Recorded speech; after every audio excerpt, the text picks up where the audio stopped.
Contrary to what you've always believed, other people don't actually make you angry. You are the one who allows the anger to rise. You often say, "He drove me crazy," or "She made me lose control," and it sounds reasonable. But the truth is the complete opposite. No one can control your emotions unless you hand them that power yourself. Carl Jung emphasized that emotions don't originate from the outside world, but from the darkness within you. So why do you believe that others cause your anger? Because society taught you that from childhood. You heard parents, teachers, even the media repeating, "Did they make you angry? They were wrong, so of course you're mad." By believing this, you unknowingly turned yourself into a puppet, letting anyone pull the strings of your emotions. Look at reality. Two people face the same situation, an insult, a gesture of contempt. One explodes, shouting, face flushed red. The other stays calm, smiles, and lets it go. If others make us angry were true, they would both react the same way. But they don't. So who really holds the control? Every time you lose your temper, you admit that anyone can press the switch to control your emotions. An impatient driver, a cruel comment, a dismissive remark, all of these can turn you into a prisoner of yourself. You're driving home from work, exhausted and just wanting to get back quickly. Another car cuts in front, honks loudly, then speeds away. Your blood boils, your heart races, and even after that car has disappeared, your mind is still spinning. Meanwhile, the other person has already gone home, had dinner, maybe even forgotten you existed. Who is really suffering? Not them. It's you. It's like wearing a switch on your forehead. Anyone passing by can flip your mood with a small action. And worse, you've been taught to think that's normal. Jung called this the shadow, the part of yourself you repress. When you don't face it, it bursts out as anger. But instead of recognizing it, you blame others. And so you stay trapped in the cycle. Anger, regret, and anger again. Do you really want to live your whole life letting anyone press the buttons of your emotions? Or do you want to take back control so that no one can ever shake you again? Share your answer in the comments. And if you agree, it's time to reclaim that remote control. Hit subscribe and join me on this journey. But to escape that cycle, you first need to understand the real problem you face every single day. Have you ever let a small incident ruin your entire day? A contemptuous look, a message left on seen without a reply, or someone cutting in line. Instantly, you feel irritated, disrespected, even burning with anger. And the worst part is, that feeling doesn't last just a few minutes. It follows you all day, creeping into everything you do. You're driving home after work, tired and only wanting to get back quickly. Another car suddenly cuts in front, honks loudly, then speeds away.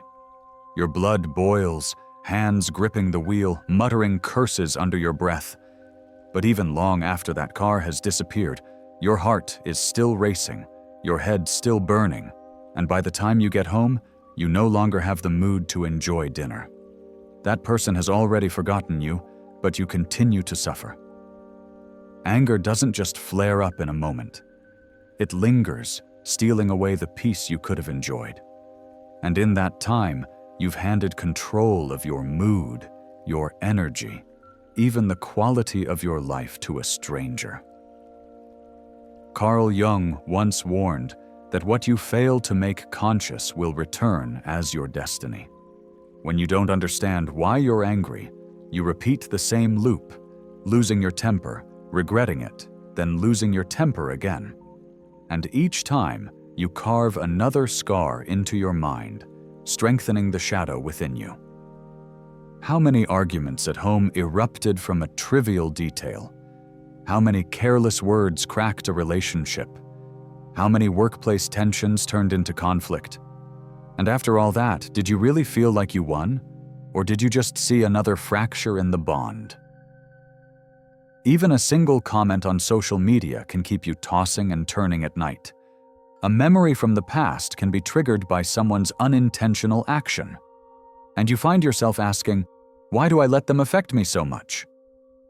You didn't just lose your temper, you lost your inner freedom. You think you're reacting to others, but in reality, you're reacting to wounds inside you that haven't healed. And when you don't realize this, you live your life passively, letting others shape your emotions and your destiny. What triggers you the most? A look of contempt, harsh words, or silence? Share your story in the comments. And if you found yourself losing control too many times over little things, hit like, so I know you're also seeking a way out of this cycle. To truly break free, we need to dig deeper. Why is it that in the same situation, one person explodes while another remains calm? The answer lies in the hidden root that Jung called the shadow. And that's what we'll uncover next. Why is it that in the same situation, one person just shrugs and lets it go, while you explode like a volcano? Why does the same insult feel like nothing to someone else, but cut straight through you like a knife? Carl Jung had an answer that unsettles many people. Your anger doesn't truly come from others. It comes from the shadow within you. He called it the part of yourself you don't want to admit, the side you've buried in the unconscious. And that very shadow is what decides how you react to the world. Think back to this kind of memory. As a child, someone once called you weak. You felt humiliated, wounded, and swore never to let anyone look down on you again. But instead of healing, you locked that wound deep inside. Years later, when a colleague casually says, "coward," you don't hear it with your ears, you hear it with your memory. The shadow awakens, and anger explodes, while another person, untouched by that wound, might just laugh it off. You don't get angry because of the present moment. You get angry because of a past that hasn't been healed. The other person only knocked on the door, but the noise came from the locked room inside you. Jung once said that we are not shaped by light, but by facing the darkness. The shadow isn't evil. It's simply the part of you that you haven't dared to look at. The more you deny it, the stronger it becomes. And every time it rises, you think you're angry at others, but really, you're angry at yourself. Your mind is like a house. The living room is bright, and that's where you invite people in. But in the basement, you've locked away the things you don't want anyone to see. They don't disappear, they make noise. And when someone steps too close to that door, everything you've hidden bursts out and overwhelms you. How many times have you overreacted, only to sit later wondering why you lost control over something so small? How many times have you felt like an outsider, watching yourself explode but unable to stop it? That's the shadow taking over. The shadow is not your enemy. It holds the energy you once abandoned. If you avoid it, it becomes a weapon against you. But if you face it, it can turn into strength, clarity, even freedom. Do you recognize the triggers inside you? A word, an action, a memory that can make you erupt? Instantly, share your thoughts in the comments. And if you see this in yourself, hit subscribe so we can keep uncovering the shadow together. But even if you understand your personal shadow, you're still not free from something larger, the collective shadow that society feeds every day. And that's what we need to confront next. Did you know that in the last 2 decades, the number of people who admit they often feel angry has doubled? We are living in an age of anger, where frustration is no longer the exception. It has almost become normal. You can see it everywhere. In the morning, you open your phone and get flooded with negative headlines, conflicts, scandals, arguments. On social media, you scroll past endless angry comments, never-ending fights at the keyboard. On the street, even the smallest accident can turn into violence. Anger doesn't just exist, It is being fed and amplified every single day. Modern society is training you to lose your temper more easily. Social media algorithms push controversial content because it keeps you scrolling longer. Sensational news thrives on collective outrage. And constant pressure at work leaves you wound up tight, so even the smallest spark can set you off. Picture this. You wake up, pick up your phone, and scroll your feed. In just 10 minutes, you've already consumed a flood of drama, arguments, and bad news. You haven't even finished your morning coffee, but your mind is already soaked in other people's anger. And you carry it with you all day. Past generations, even with harder lives, often seemed calmer, because they had silence, pauses, space. Today, we live inside a constant stream of collective emotions, where anger spreads like an epidemic. Carl Jung spoke of the collective shadow. When an entire community drowns in outrage, individuals get swept along. You don't just carry your own shadow, you unconsciously absorb the shadow of society. And once you're inside that current, you can't even tell which anger is really yours and which anger you've borrowed from the crowd. Collective anger gives you the illusion of righteousness, but in reality, it is a cage. You click more, argue more, consume more. You think you're fighting for something meaningful, but in truth, you've become fuel for a system that feeds on your rage. Have you ever found yourself furious about something that didn't really affect your life? Have you ever gotten pulled into an online fight only to feel drained afterward? Share your story in the comments. And if you agree that today's world is pushing people to be angrier, hit like so this video reaches more people. But there's a bigger question. When you live in an environment that constantly feeds anger, what price do you pay? And how do the consequences leave their mark on your life and on society? Imagine two people in the same stressful situation. The first stays calm, steady eyes, steady voice. The second explodes, face red, body shaking, words full of anger. Who would you trust more? Who really holds the power? Self-control earns respect. Losing your temper exposes your weakest point. And the painful truth is, most of us end up in the second group. Every time you lose control, you may think you're proving your strength. But in reality, you're showing weakness. You're telling the world that anyone can control you with just a few words or a small action. Think back. How many times did you explode, only to regret it later? How many arguments left cracks in your family? How many moments of rage damaged your relationship? How many outbursts at work cost you respect?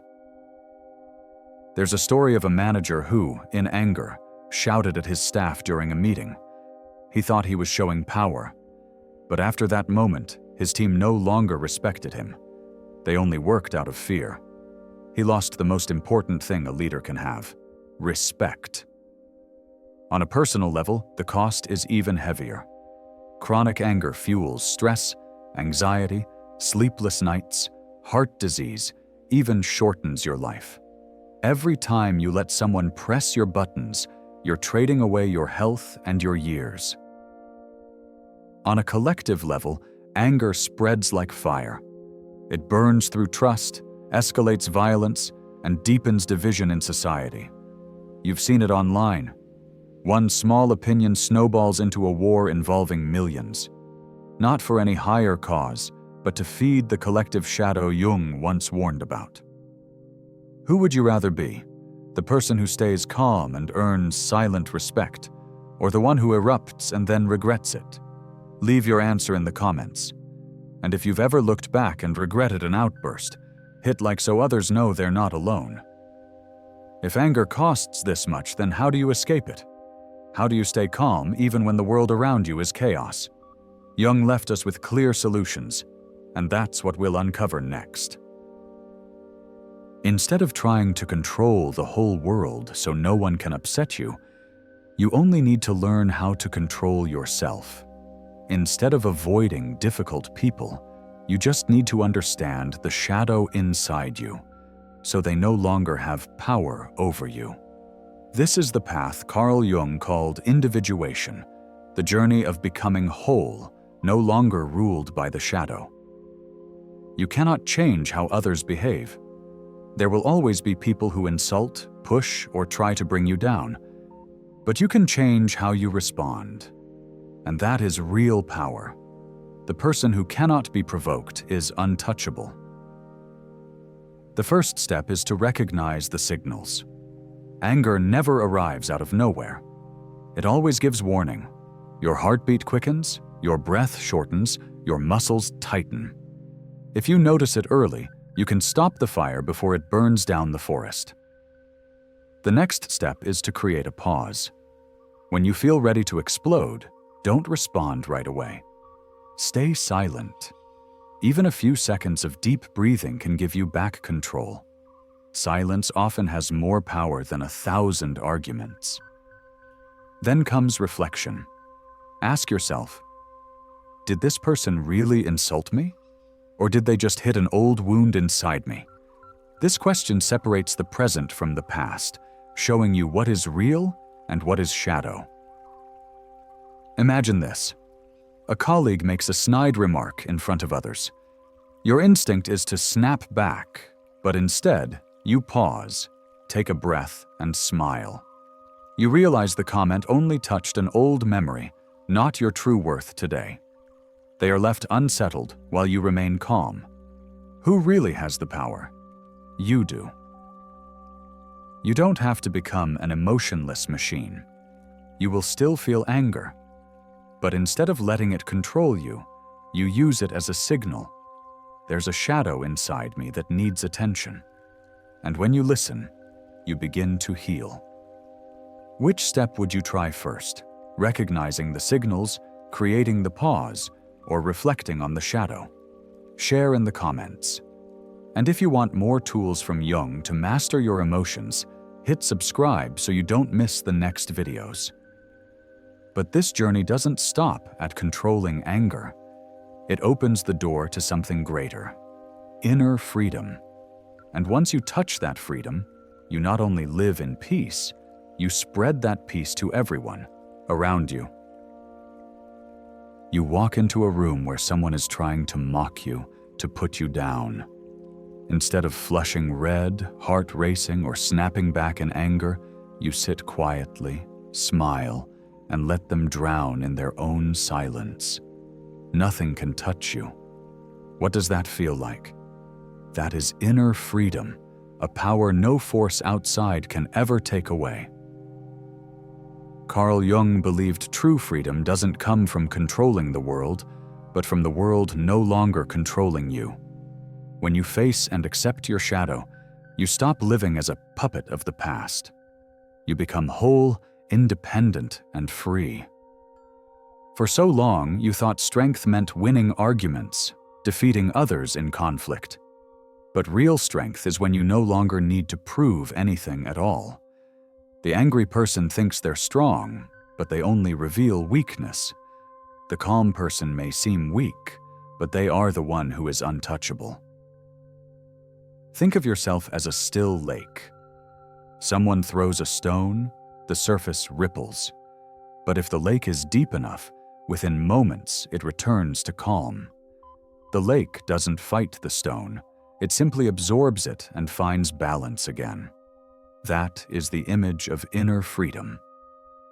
How many times have you stayed awake at night, replaying an old argument? How many times were you enjoying a peaceful day, only to be dragged back by a hurtful memory? Inner freedom means ending that loop. You reclaim peace in the present instead of letting the past hold you captive. And it goes further. When you stay calm, you don't just transform yourself, you transform the space around you. One calm person can soften an entire room. A peaceful soul can spread strength to family, friends, colleagues. And if enough people do this, the collective shadow Jung warned us about will begin to dissolve. If tomorrow you could stay calm no matter what insult was thrown at you, what's the first thing you would do with that freedom? Leave your answer in the comments. And if you long for this kind of inner freedom, hit like so the message reaches more people. Everything we've said leads to this moment. You can keep letting the shadow rule you, or you can choose freedom. And to close this journey, I want to share with you one final secret. A secret that could change the way you see the world forever. There is one secret most people never realize. No one can truly make you angry or bothered unless you allow them to. The moment you stop giving away that power, you become free. Look back at the journey we've just taken. You began with the belief that others control your emotions. Then you saw clearly, the root of anger lies in the shadow within.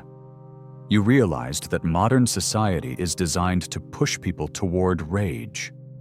You understood the heavy price of anger, both personally and collectively. And finally, you discovered Jung's solutions, tools not only to manage anger, but to reach inner freedom. Now comes the choice. You can keep living as before, letting anyone press your emotional buttons. Or you can decide, starting today, to take back the remote and become the one in control. Imagine this. From tomorrow, you no longer get pulled into meaningless arguments. You no longer lose sleep over an insult. You no longer let people who don't matter dictate your mood. How would your life change? How much energy would be freed to love, to create, to live fully? Jung once said, "Until you make the unconscious conscious, it will direct your life, and you will call it fate." This is your chance to bring the unconscious to light, to escape the destiny ruled by anger, and to step into freedom. Which do you think is harder, controlling the world or controlling yourself? Share your answer in the comments. And if this video spoke to you, hit like to support it. Subscribe so you don't miss the next journey, and share it with someone who needs this message. Remember this secret. When you stop handing over the power of your emotions, you become untouchable. From that moment on, the outside world is nothing more than a mirror reflecting the peace inside you.